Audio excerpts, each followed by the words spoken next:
Assalamualaikum warahmatullahi wabarakatuh. Perkenalkan, nama saya Ananda Laksamana Aditya Praitno dengan nomor induk mahasiswa 20.223.0003, mahasiswa Teknik Elektro Universitas Hang Tuah Surabaya. Di sini saya akan menjelaskan prinsip kerja generator DC untuk tugas mata kuliah konversi energi listrik. Pada video ini saya akan menjelaskan bagaimana cara kerja dan bagian dasar dari generator DC. Kita akan mulai dengan bagian dasar generator DC terlebih dahulu. Seperti yang dilihat, konfigurasi generator DC cukup sederhana. Berikut videonya yang akan saya putar.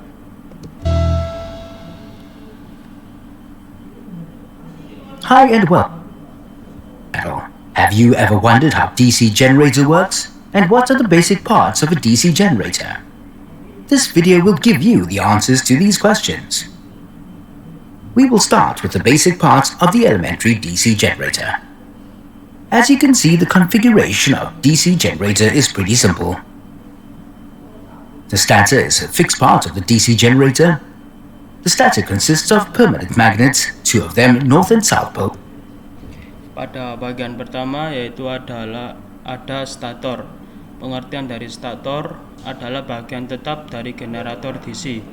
Stator terdiri dari magnet permanen, dua diantaranya yaitu kutub utara dan kutub selatan, yang ditempatkan pas di sekitar rotor.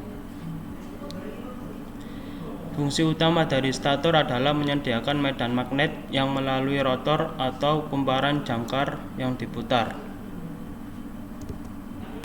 which is placed to fit around the rotor.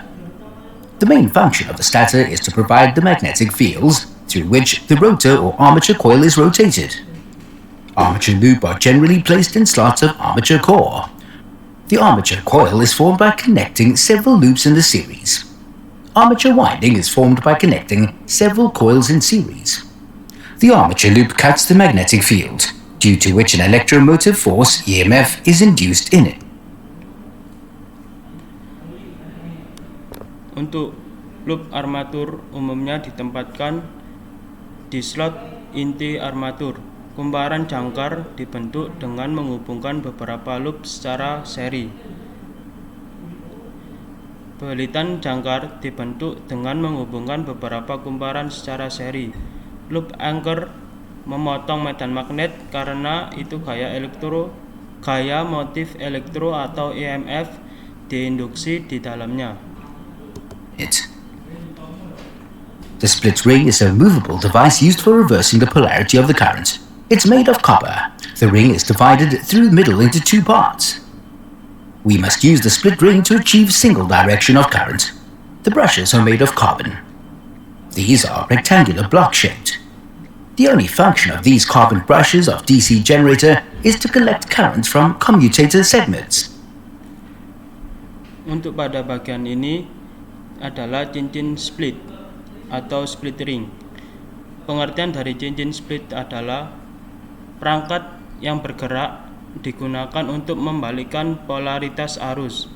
Terbuat dari tembaga, cincin dibagi melalui tengah menjadi dua bagian.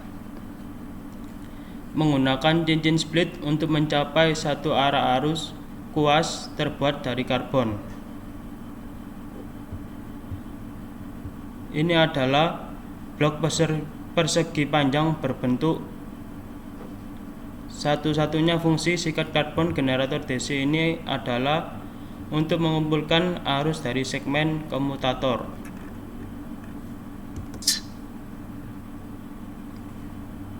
A galvanometer is an analog electromechanical actuator that produces a rotary deflection of some type of pointer in response to electric current. Pada bagian ini ada alat yang bernama galvanometer. Pengertian dari galvanometer adalah aktuator elektromekanis analog yang menghasilkan defleksi putar dari beberapa jenis penunjuk sebagai respon terhadap arus listrik. Uses a rotary deflection of some type of pointer in response to electric current. So how does the DC generator work? Firstly, we don't want that current direction to change. We want it to remain the same at all times. Let's say in this direction. So, how do we do that? Now, to make sure that the current direction remains the same, what we require is that these brushes constantly keep changing contacts between these wires for each half of rotation. Nah, pada bagian ini untuk cara kerja generator DC yaitu pertama, tidak ingin arah arus tersebut berubah. Kita ingin tetap sama sepanjang waktu atau arus yang mengalir. Dalam ke arah ini memastikan bahwa arus tetap sama. Yang dibutuhkan adalah kedua sikat pada kutub positif atau kutub utara dan kutub selatan. Ini terus-menerus mengubah kontak antara kabel untuk setiap setengah putarannya. So if the current flows in this way, in this position, this brush must be connected to this wire. So current flows like this and comes out. Jadi, arus yang mengalir dengan cara ini pada posisi sikat harus terhubung ke kawat sehingga arus mengalir dan keluar. Jadi arus yang masuk mengalir seperti ini dan keluar seperti ini.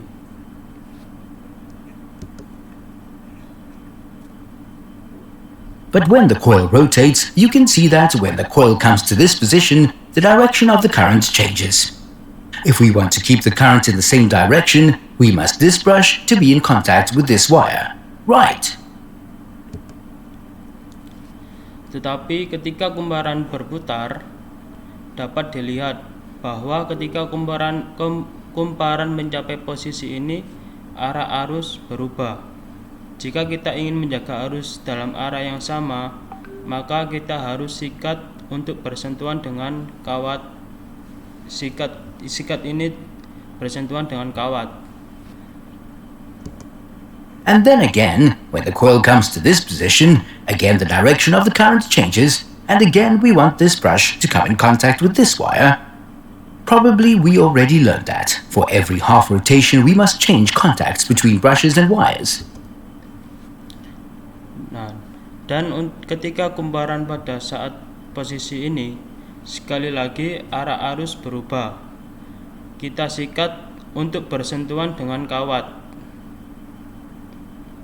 Untuk setiap setengah putaran, kita harus mengubah kontak antara sikat dan kabel. But how do we make this process happen automatically? We can automate this process by adding split rings. Split rings, as the name suggests, is a ring that is split in between, giving two half rings with the same gap in between. Now let's see how this. Untuk membuat proses ini terjadi secara otomatis, maka prosesnya yaitu mengotomatiskan proses dengan menambahkan cincin split atau split ring. Cincin split ini terbagi menjadi dua, diantaranya yaitu memberikan dua setengah cincin dengan beberapa celah di antaranya. Split rings automatically change contact for every half a rotation.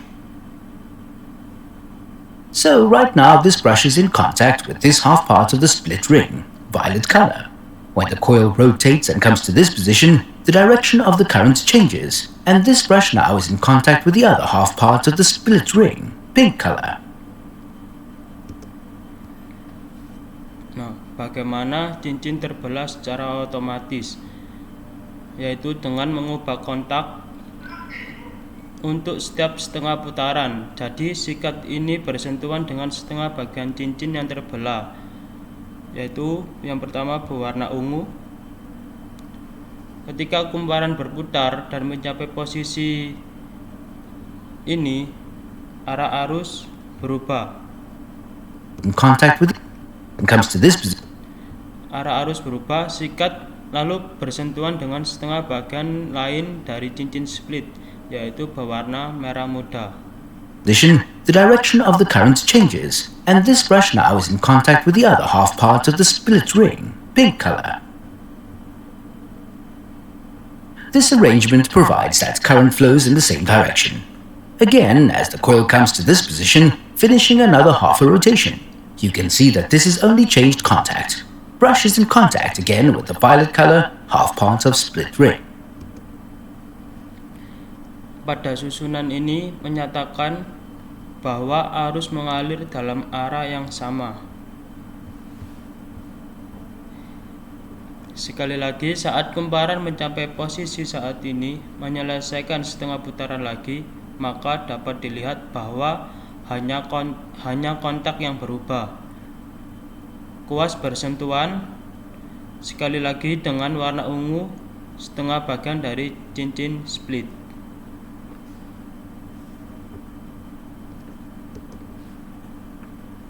In this way, the DC generator is built, where the current only flows in one direction through any external circuit, and in this arrangement, with brushes and split rings, which helps us to automatically change contacts, we call them commutators. So split rings act like commutators. Dengan cara ini, generator DC dibangun, di mana arus hanya mengalir dalam satu arah melalui sirkuit eksternal. Pengaturan ini dengan sikat dan cincin terpisah yang membantu mengubah kontak secara otomatis menyebutnya adalah sebagai komutator. Jadi cincin split bertindak seperti komutator. The next thing we must mention, that it's really important for working principle of DC generator, is how can we determine the direction of the current, magnetic field and force. To determine all this, we must use Fleming's right-hand rule. So we will explain how can we use Fleming's right-hand rule. As you can see, the rotation of the coil is clockwise, and the force acting on part of the coil AB pushing that part of the coil upwards. So to know the direction of the induced current, we apply the Fleming's right-hand rule. How do we do that? Nah, untuk prinsip kerja generator DC, bagaimana kita dapat menentukan arah arus, medan magnet dan gaya. Untuk menentukan itu semua, kita dapat menggunakan aturan dengan tangan kanan. Penjelasan ini bagaimana kita bisa menggunakan aturan tangan kanan, yaitu seperti yang kita lihat putaran kumparan searah jarum jam dan gaya yang bekerja pada bagian kumparan as AB mendorong bagian kumparan itu ke atas. Jadi untuk mengetahui arah arus induksi, kita menerapkan aturan tangan kanan. We place our right hand so that the thumb points up, showing the direction of the force. The index finger or the finger pointing in direction of the magnetic field from north to south pole, and the middle finger will point in the direction of the induced current, which is in our case from A to B. Nah, untuk cara menerapkan aturan menggunakan tangan kanan, yaitu meletakkan tangan kanan sehingga ibu jari menunjukkan ke atas, menunjukkan arah gaya atau force. Kemudian untuk jari telunjuk menunjukkan ke arah medan magnet dari kutub utara ke kutub selatan. Sedangkan untuk jari tengah akan menunjukkan ke arah arus induksi, yaitu dalam kasus dari A ke B. Dari A ke B. Similarly, to find the induced current in a part of the coil CD, we again use Fleming's right-hand rule. So the rotation of the coil is clockwise, and the force acting on part of the coil CD pushing that part of the coil downwards.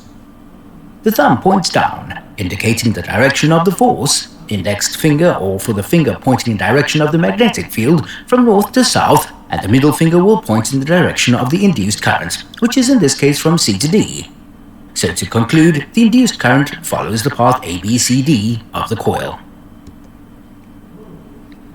Nah, untuk mencari arus induksi di bagian kumparan C dan D, kita tetap sama menggunakan aturan tangan kanan. Jadi putaran kumparan searah jarum jam dan gaya yang bekerja pada bagian kumparan CD mendorong bagian kumparan itu ke bawah, yaitu seperti yang pertama, yaitu jempol menunjukkan ke arah bawah, menunjukkan arah gaya.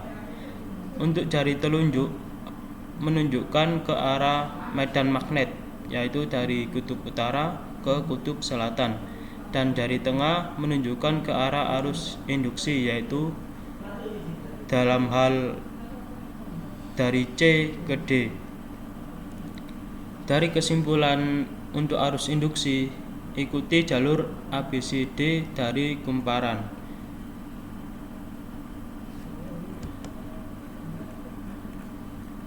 The effect of the split ring commutator in DC generators is to ensure that the induced EMF is always in one direction.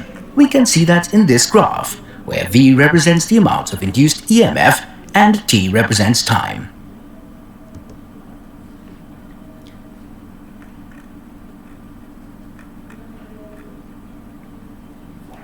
Pengaruh dari komutator cincin split pada generator DC adalah untuk memastikan bahwa EMF induksi selalu dalam satu arah.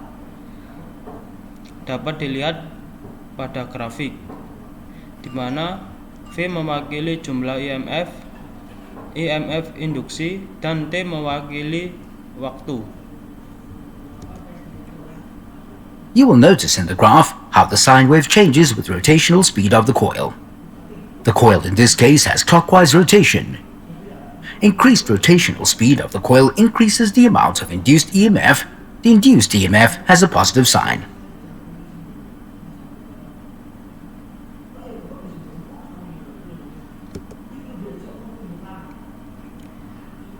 Melihat dalam grafik bagaimana gelombang sin berubah dengan kecepatan rotasi kumparan. Dalam kumparan ini memiliki putaran searah jarum jam. Peningkatan kecepatan putaran kumparan meningkatkan jumlah EMF yang diinduksi. EMF yang diinduksi yaitu memiliki tanda positif. Also, you see the example how the sine wave changes with rotational speed of the coil, when the coil is rotating counterclockwise. Again, the increased rotational speed of the coil increases the amount of induced EMF. In this case, the induced EMF has a negative sign.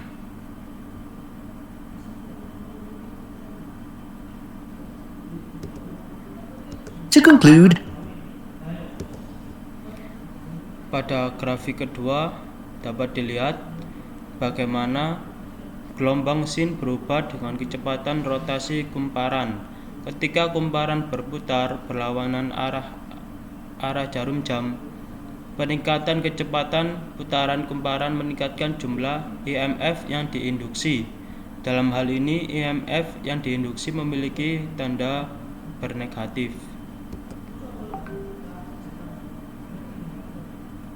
To conclude, the DC generator has many advantages like the design is simple to operate, highly reliable, constant voltage can be achieved. Pada kesimpulan, pada generator DC memiliki banyak keunggulan.